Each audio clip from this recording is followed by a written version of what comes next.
భాష బాగా వైరల్ అయితా ఉన్నదండి తెలుగు 2 రాష్ట్రాల నుంచి. ఇప్పుడు తెలంగాణకు కూడా వచ్చిందది. ఈ రప్ప రప్ప అని ఒక సినిమా డైలాగ్ తీసుకొని రాజకీయాలు నడిపిస్తూ ఉన్నారు.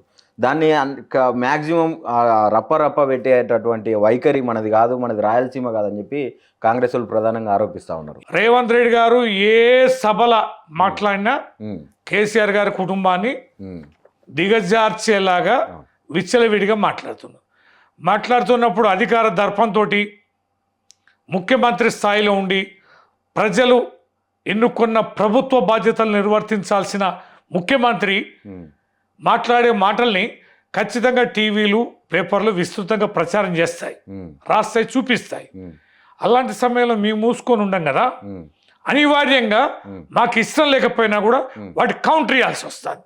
మీరు మొత్తంగా కూడా చూడండి, ఈ సంవత్సర 10 నెలల్లో రేవంత్ రెడ్డి గారు కానీ కాంగ్రెస్ నేతలు కానీ మాట్లాడుతున్న వికృత భాషకి మాటలకి మేము విరుగుడుగా కౌంటర్గా మేము మాట్లాడుతున్నాం తప్ప మేమే అవకాశంగా తీసుకొని మాట్లాడలేదు.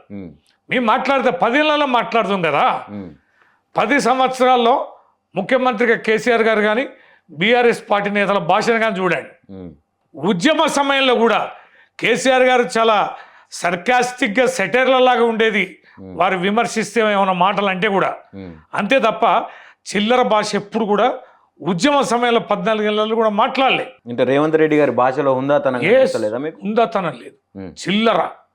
చిల్లర మాటలు, ఆకతాయి మాటలు, చిలిపి మాటలు, అవహేళన, జుగుప్సాకరంగా పేగులు మెడలు వేసుకుంటామేందండి, తొండలు ఎలకలు లాగులలో ఇస్తామనేదండి, జాంగారి మీద నిలబడతామేనండి.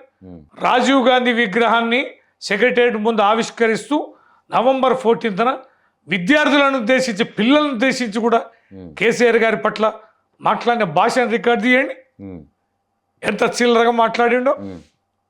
సభ ఏదైనా, సందర్భం ఏదైనా, ఆఖరికి దేవాలయాల సందర్భంలో, దేవాలయ ప్రాంగణాలలో కూడా ఆయన మాట్లాడిన భాష ఆక్షేపణీయం. తెలంగాణలో అధికారంలో ఉన్నప్పుడు కానీ 14 ఏళ్ళ ఉద్యమ సమయంలో కానీ ఇంత పరుషమైన పదజాలాన్ని మేము మాట్లాడలేదు. ఇవాళ మేము మాట్లాడుతున్నాం బరాబర్. ఎందుకు మాట్లాడుతున్నాం? నువ్వు ఒరే అంటే నేను తురే అనాల్సి వస్తుంది, అవులంటే అవులా అనాలి, నువ్వు గాడిదంటే మేము అజీబ్ బాంచనాలి అంటామా? అనం కదా. మాటకు మాట, దెబ్బకు దెబ్బ అనేది ఖచ్చితంగా చూపించే అవసరం ఉంటుంది. ఇప్పుడు కాంగ్రెస్ పార్టీ ఏం చేస్తలేదు, ఏ హామీలు నెరవేరుస్తలేదు అని చెప్పి పదే చెప్తున్నటువంటి బీఆర్ఎస్కి గతంలో చేసిన అప్పులు ఎందుకు గుర్తొస్తలేవు? దాంట్లో గురించి ఎందుకు మాట్లాడడం లేదు? 7 లక్షల కోట్ల అప్పులు చేసి ప్రభుత్వాన్ని దిగజార్చింది బీఆర్ఎస్ పార్టీ కాదా? ఇప్పుడు 7, 4.5, 5 అనేది అంత ఫ్లక్చువేషన్స్ ఉన్నాయి. మేము అనేక వేదికల ద్వారా ఎంత అప్పు తెచ్చినాం అనేది ఉంది. మేము తెచ్చినాం, కానీ అప్పుకి ఇన్ఫ్రాస్ట్రక్చర్ ఉంది. ఇప్పుడు శాశ్వతమైన, ఇప్పుడు బనకచెర్ల ప్రాజెక్టు ఇప్పుడు చంద్రబాబు నాయుడు 80,000 కోట్లతో అని ఇప్పుడు ప్రైమరీగా అంటాడు. అది 1,00,000 దాటుతుంది, 1,10,000 కూడా అయితే వాళ్ళు కడతామంటే కడితే మరి ఆయన అప్పు తెకుండా ప్రాజెక్టు కడుతుండా? తెచ్చిన అప్పే కదా. యావత్ తెలంగాణలో ఇవాళ మనం మిషన్ భగీరథ ఒక అద్భుతమైన ప్రాజెక్టు దేశంలోనే. దాన్ని కేంద్ర ప్రభుత్వం ఆదర్శంగా తీసుకుని కూడా నిర్మిస్తుంది. దానికి అప్పు తెచ్చాం. ప్రాజెక్ట్ ఉంది కదా. విద్యుత్కు సంబంధించి కూడా మనం అప్పు తెచ్చాం.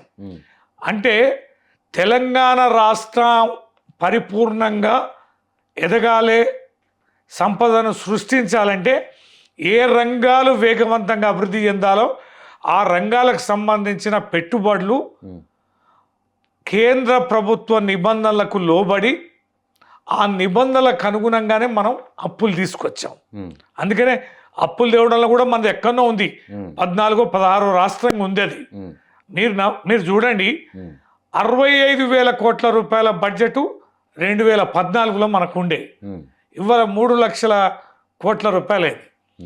అంటే స్వతంత్రం వచ్చిన 80 ఏళ్ళల్లో నీ రాష్ట్ర బడ్జెట్ 65,000 స్థాయికి వెళ్తే కేవలం 10 ఏళ్లలో 3 లక్షలకి ఎట్లా పోయిందండి? ఎన్ని రెట్లు పోయిందండి? ఎంత సంపద సృష్టిస్తే, ఎన్ని రంగాలలో మనం అభివృద్ధి చేస్తే పంట అండి, ఎన్ని లక్షల ఎకరాల నుంచి ఎన్ని లక్షల ఎకరాల పోయినాం. రైతు బందే 1,52,00,000 ఇచ్చాం మనం. 3 కోట్ల మెట్రిక్ టన్నుల వరి ధాన్యాన్ని పండించాం మనం. ఈ దేశంలో హర్యానా, పంజాబ్ని మించి పంట పండించాం. కారణం ఏంటి? సంపద సృష్టి కదా. 50,000 లక్ష రూపాయలు ఉన్న వ్యవసాయ భూములు, తొండలు గుడ్లు పెట్టే భూములు యావత్ తెలంగాణలో పోండి. నీ మహబూబ్నగర్ జిల్లాలో, నీ మెదక్ జిల్లాలో, నీ రంగారెడ్డి జిల్లాలో, నీకు నల్లగొండ జిల్లాలో చాలా వరకు ఒక పార్టు, వరంగల్ జిల్లాలో చాలా వరకు పార్టు.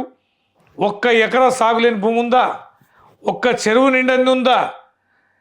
ఎక్కడైనా వాగులలో, వంకలలో చెక్ డ్యాములు కట్టి నీరు నిలవకుండా ఉందా? ఇంత పంట, ఇంత కాటన్ ఎట్లా పండింది, ఇంత వరి ఎట్లా పండింది, ఇంత మిర్చి ఎట్లా పండింది, ఇంత పసుపు ఎట్లా పండింది, ఇంతటి సంపద ఇన్ని రెట్లు ఎట్లా సృష్టించబడ్డది? అంటే ఉత్పాదక రంగంలో మనం అద్భుతమైన పెట్టుబడులు పెట్టేపట్టుగానే సంపద సృష్టి అనేది జరిగింది. అందుకని 50,000 లక్షల రూపాయల భూములు 20 లక్షలు, 30 లక్షలు, 50 లక్షలు, కోటి రూపాయలు. ఇవాళ రియల్ ఎస్టేట్ అనేది భారతదేశంలో అగ్రభాగాన్ని ఉండే తెలంగాణ ప్రభుత్వం ఉన్నప్పుడు వేగవంతమైన హైదరాబాదు అభివృద్ధిని చూశాం. ఫ్లైఓవర్లు కానీ, రోడ్లు కానీ, భవనాలు కానీ, హైస్టోర్ బిల్డింగ్స్ కానీ. ఈ ప్రగతి అంతా ఎక్కడిదండి? సంపద సృష్టించబడుతున్నాయి కదా. బడ్జెట్ పెరగడం కానీ, జనం దగ్గర డబ్బులు ఉండడం కానీ, పంటలు పండడం కానీ, అగ్రభాగాన్ని ఈ రాష్ట్రం ఉండడం అనేది కానీ, గృహ నిర్మాణాలు, ప్రజలు కట్టుకున్న గృహ నిర్మాణాలు ఎంత అండి? ప్రతి ఊళ్ళో స్వయం శక్తితోటి ఇండ్లు నిర్మించుకునే అవకాశం ప్రజలకు ఎట్లా వచ్చింది? పంటలు పడుతున్నాయి కదా. కాబట్టి ప్రగతిని సాధించామంటే ఖచ్చితంగా అద్భుతమైన ప్రణాళికలు, వనరులను సద్వినియోగం చేసుకున్నాం. ఒక దీర్ఘకాలిక శాశ్వతమైన దూరాలోచనతోటి కేసీఆర్ గారు చేశారు కనుకనే ఈ ప్రగతిని అనుభవిస్తూ వీళ్ళ ప్రభుత్వాన్ని నడిపేటోడే ఈ రేవంత్ రెడ్డి కాంగ్రెస్ ప్రభుత్వం. మరి వాళ్ళు కూడా ఈ ఏడాదిన్నరలో 180,000 కోట్లు అప్పు చేశారు. 180,000 కోట్లు అప్పు తెచ్చిందని చెప్పి చెప్తా ఉన్నారు. ఒక విద్యా వ్యవస్థని చక్కదిద్దడం కోసం విద్య పట్ల ఒక చిత్తశుద్ధితో పనిచేస్తూ ఉన్నది మా ప్రభుత్వం అని చెప్పి చెప్తా ఉన్నారు. 200 కోట్లు పెట్టి ఒక కాలేజీ, ఒక స్కూల్ నిర్మిస్తూ ఉన్నారు. ఈరోజు బాలలే రేపటి పౌరులు అనేది నానుడి ఉంది కదా మన తెలంగాణ. మీలాంటి వాళ్ళు ఇట్లా మాట్లాడబట్టుకనే ప్రజలకు తప్పుడు సంకేతాలు పోతున్నాయి. మీరు వేసే ప్రశ్న ఉంది కదా, 200 కోట్ల రూపాయల ఇంటిగ్రేటెడ్ స్కూల్స్ నిర్మాణం ఏందో తెలుసా? ఇప్పుడు ప్రతి మండలంలో, ప్రతి నియోజకవర్గంలో మన రాష్ట్రంలో బీసీ గురుకులం ఉంది, ఎస్టీ గురుకులం ఉంది, మైనార్టీ గురుకులం ఉంది, ఆ తర్వాత ఎస్సీ గురుకులం, అమ్మాయిలు ఉన్నాయి, అబ్బాయిలు ఉన్నాయి. ఈ గురుకులాలను ఒక చోట ఉంచి నిర్మిస్తుండే ఆయనే. కొత్త స్కూల్ కాదు. ఫర్ యువర్ కైండ్ ఇన్ఫర్మేషన్, మీ ద్వారానైనా ప్రజలకి సరైన సమాచారం చేరాలి. ఇప్పుడు నడుస్తున్న ఎగ్జిస్టింగ్ గురుకులాలను, అన్ని కులాల ద్వారా వివిధ పద్ధతుల్లో ఉన్న గురుకులాలను ఒక చోట 2,500 నుంచి 3,000 మందిని క్లబ్ చేసి ఒక క్యాంపస్లో పెడతా అంటున్నాడు. ఈయన మెరుగు చేసే విద్య ఎక్కడిది? మెరుగు చేసే సంఖ్య పెంచుడు ఎక్కడిది? ఒక్కో గురుకులంలో 500 స్ట్రెంత్ ఉంటారండి. BC, SC, ST, minority, general గురుకులం కలిపి ఒక చోట క్యాంపస్లో పెడతాడు. ఆయన కొత్తగా చేసింది ఏంటో చెప్పండి? డబ్బు దుర్వినియోగం కదా. ఆల్రెడీ నిర్మించిన భవనాలు చాలా చోట్లున్నాయి, ఆల్రెడీ ఎగ్జిస్టింగ్ గురుకులాలు. ఆయన పెట్టేది కొత్త గురుకులాలు కావు, కొత్త ఇంటిగ్రేటెడ్ స్కూల్స్ కావు.